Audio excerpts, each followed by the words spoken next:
ஸ்லாங்கூர் எதிர்க்கட்சி தலைவர் பதவியை தாம் ராஜினாமா செய்ய விரும்புவதாக வெளியான ஊகங்களை உலுக்கிலான் சட்டமன்ற உறுப்பினர் அஸ்மின் அலி மறுத்துள்ளார்.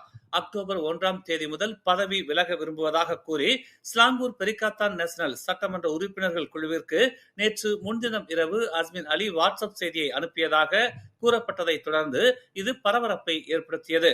வரவிருக்கும் மாநில சட்டமன்ற கூட்டத்திற்கு முன்னதாக புதிய எதிர்க்கட்சி தலைவரை நியமிப்பது குறித்து விவாதிக்க 21 பெரிக்காத்தான் நேஷனல் சட்டமன்ற உறுப்பினர்களை அந்த செய்தி வலியுறுத்தும் வகையில் இருந்தது. இந்த பிரச்சனையை தீர்க்க அவசர கூட்டம் கூட்டப்படுவதாகவும் நாளிதழில் செய்தி வெளியிடப்பட்டது.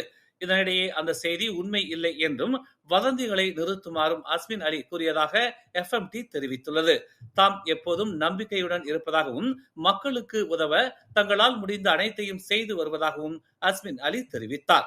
ஸ்லாங்கூரில் பணியாற்றுவதில் தாம் நன்றி உள்ளவனாக இருப்பதாகவும் பர்சாத்து மற்றும் பாஸ் கட்சி இடையேயான ஒத்துழைப்பும் பிணைப்பும் மிகவும் வலுவாக உள்ளதாகவும் அவர் கூறினார். மேலும் செய்திகளை தெரிந்து கொள்ள தமிழ் மலர் நாளிதழை பாருங்கள்.